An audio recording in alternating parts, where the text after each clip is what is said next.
All right, everyone. Welcome back to Mind Over Masculinity, where we cut through the cultural noise and talk about what it actually means to be a man in a world that keeps shifting under our feet. So, today's episode, it's gonna be a kind of hit and nerve in a good way, definitely. So, we are talking about redefining the strength, not the old school or kind of chest puffed grind till you die version kind of thing.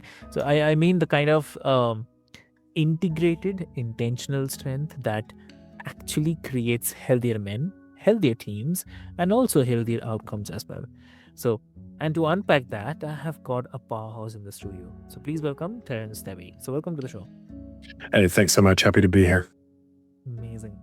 So, dear listeners, before we delve deep into the discussion, I'll quickly love to introduce you to Terence. So, Terence is an executive coach who works with directors, VPs, and founders trying to lead without losing themselves.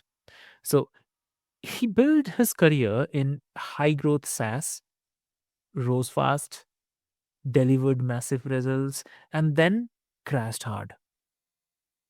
So, we are talking hospitalized, burned esophagus, uh, lost voice, the whole your body literally shuts you down because you refuse to story.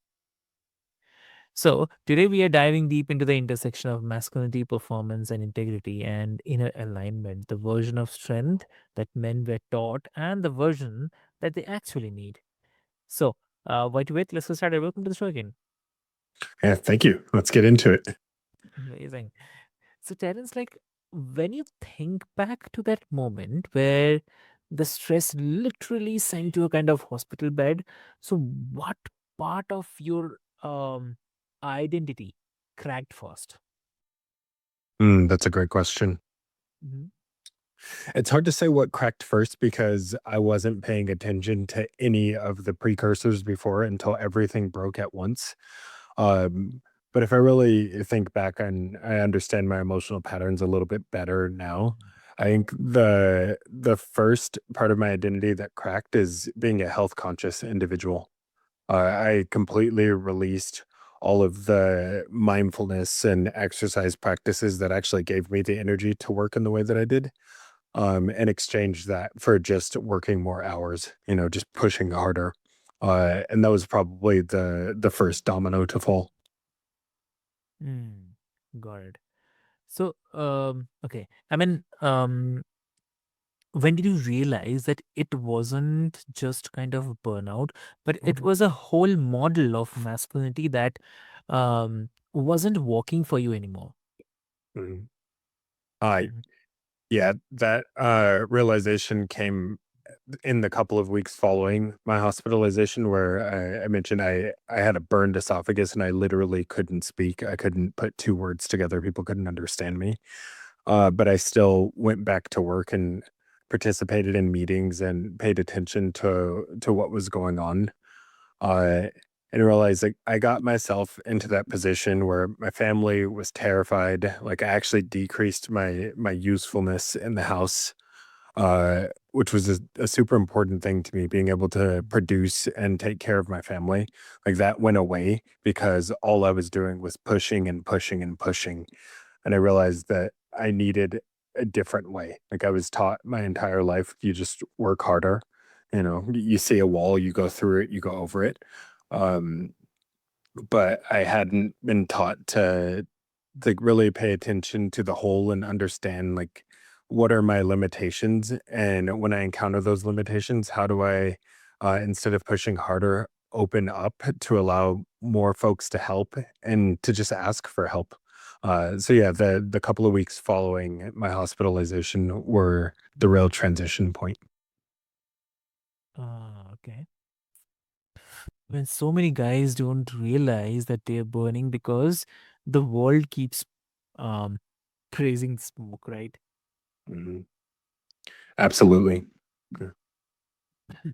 So the myth of performance equals to masculinity. I mean, I really love that. So I mean, you talk a lot about the tension between the values and performance. So why do you think that so many men tie their masculinity to output instead of identity?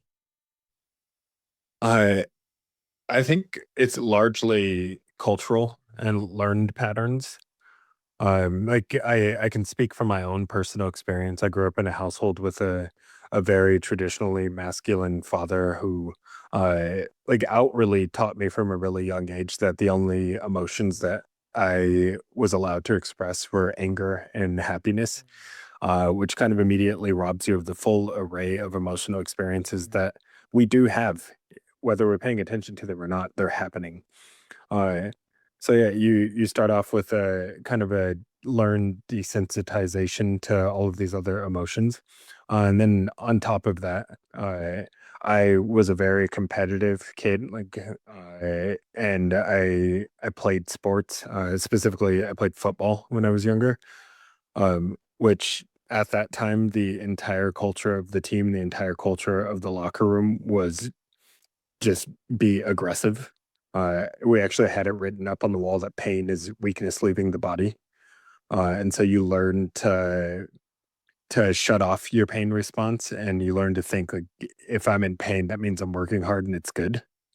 yeah. And uh and then if you're not actively seeking it, it's actually difficult to encounter an experience that forces you to think differently. You can get pretty far in your life and career just pushing, pushing, pushing. And that's what was happening to me. Like I was already leading at a really high level. I already had a life that is a goal for a lot of folks. I was in a senior leadership position in a high growth software organization. And I got there through just pushing. And it wasn't until that pushing actually broke me that I stopped to reconsider. And so I know that's an experience that a lot of men that I encounter and talk to have, where they just don't know that there's another way to act, and they've been rewarded for the type of masculinity that they've been taught. Got it. So, okay. And when you coach the leaders now, what's the moment they realize that their strength is actually self abandonment? Mm.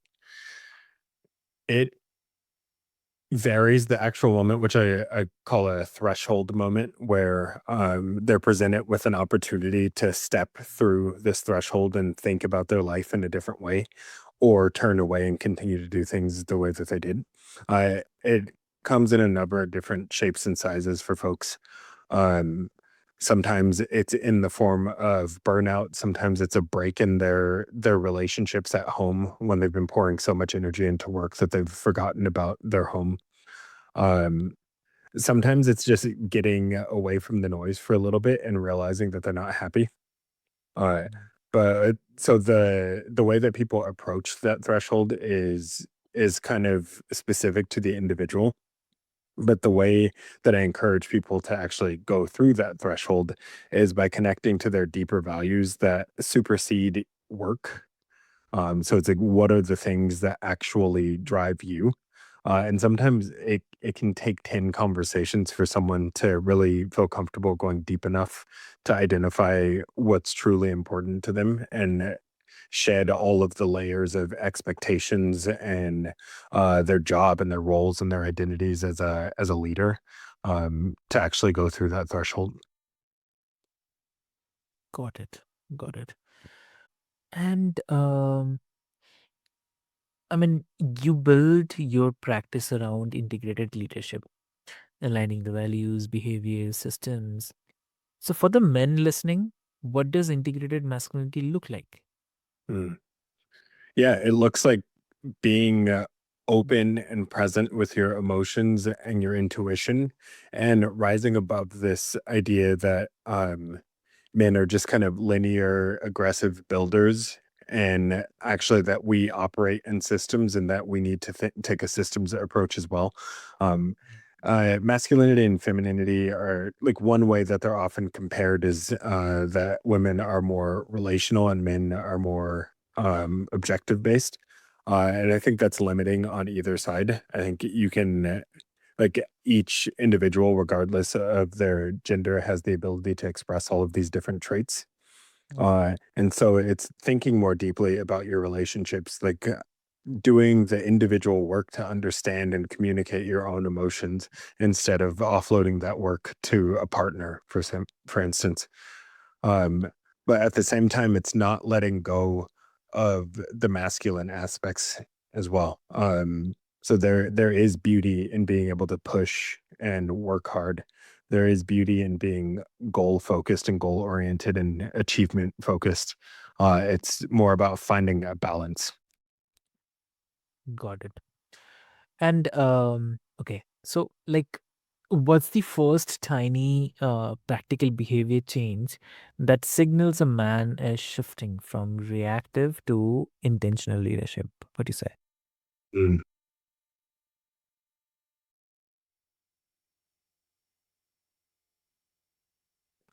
It's hard to. I was trying to give the answer in as few words as possible, but I think I just have to talk through it.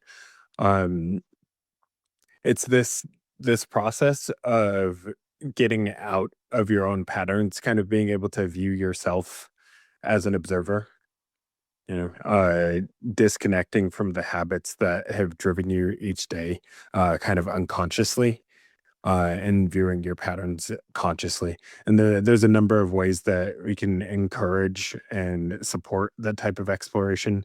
Uh, I do incorporate a lot of mindfulness techniques into my work, where the intention is to help folks see that there is a separation between their words and their actions and their feelings, and just sit in that space for a little bit. You can go through exercises like walk through some decisions or interactions that that person had that we can ask them to think about it. If they were watching that interaction on a TV screen, what would they see? Um, so yeah, anytime you can get outside of your patterns and view yourself both as a participant and the creator of the situation that you're in, that opens up a space for deeper work. Amazing, amazing. So, and like, you have moved through the tech leadership, athletics, and now deep internal work. Like, from your lens, what's the one thing men get wrong about the power? Mm. Hmm. The one thing men get wrong about power, like their relationship to power. You said? Hmm. Mm. I think the most significant thing that I see people get wrong is that power means that you're pushing, uh, or power means that you're directing. I believe there's just as much power in relinquishing control or surrendering control or handing over authority to another person based on the situation. Um, I consider that to be real power because it's actually, in my opinion, a lot harder than sitting in a directive space and feeling like you're in control all the time. Um, and so, yeah, the I'll summarize that as the acceptance of uncertainty. Yeah. Yeah. Okay. Okay. So, what's a healthier definition of power that still lets a man lead boldly without losing his humanity? What do you say? Uh, it's that power is granted, and it's a permission and a privilege, um, and it's earned, and it has to be earned every day. Um, so that just gets you out of the mindset of like you have power just because you exist, and more into thinking like your power comes with responsibility, and it is your responsibility to wield it in a way that actually drives an organization towards its goal and brings all of the people along with you. And so, I don't know. In my opinion, power should often be experienced as pressure and responsibility more than a a privilege or something you deserve. Got it. Okay. And in today, I mean, in how you coach, how you live, what feels like your new definition of strength? What do you say? balance, flexibility, and self-awareness. Um, and all of those things are super important because it allows you to understand what pieces of your integrated self you need to access in each situation. Um, so instead of always pushing, sometimes you realize you need to pull or wait. And you have to have a measure of self-awareness about your strengths and weaknesses. You have to have a measure of consciousness and presence, and then you have to be able to actually make the transition and act. And so, yeah, all of that requires balance and self-awareness. Okay. So, what advice would you like to give to the listeners today? I mean, if you have to share something.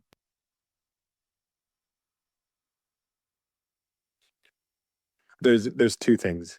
One is a question that was posed by a friend of mine who I really respect as a leader, um, which is ask yourself, how are you participating or responsible for your own suffering? Um, that can be quite the jarring question, but to just sit and journal with that for a bit, and you get to define participating, you get to define suffering, but like how are you playing part in that suffering? And then the other thing is understand and believe that you can change. Like you're not locked into any specific pattern. Some things might be harder to adapt to over time, but it's all available to you. Hmm, that's amazing. So, lovely. So, dear listeners, Terence just gave us a whole blueprint today. I mean, not just for the leadership, but for the manhood. If there's one takeaway, it's this that strength without alignment becomes self destruction, and strength with alignment becomes the leadership. So, healthy masculinity is not about rejecting the power, drive, or ambition. It's all about integrating it with values, compassion, and actual humanity. So, the success you create doesn't cost you the life you are trying to live. So, if today's conversation sparked something in you, connect with Terence, dive into his framework, and start redefining what strength means in your life as a leader, a man, and a human being. So, Terence, if someone wants to connect with you, what will be the great medium to connect? They could visit my website, proactivity.io. And I'll even take a direct email, Terence at proactivity.io. Um, all of my socials are also at proactivity.io. Perfect, perfect, great. Great. So, dear listeners, what I'll do is I'll put all the details in the show into the show notes. And with this hope, this is Avik, and this is Mind Over Masculinity. So, stay grounded, stay honest, and stay rising. So, thank you so much. Thank you.